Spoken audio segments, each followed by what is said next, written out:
بسم الله الرحمن الرحيم لا أقسم بهذا البلد وأنت حل بهذا البلد ووالد وما ولد لقد خلقنا الإنسان في كبد أيحسب أن لن يقدر عليه أحد يقول أهلكت مالا لبدا أيحسب أن لم يره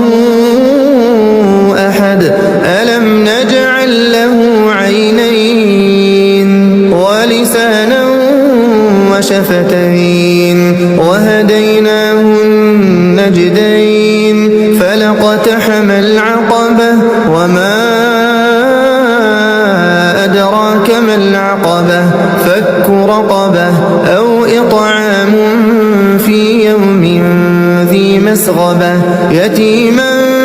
ذا مقربة أو مسكينا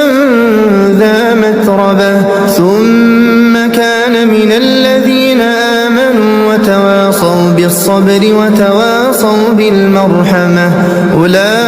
أولئك أصحاب الميمنة والذين كفروا بآياتنا هم أصحاب المشأمة عليهم نار مؤصدة.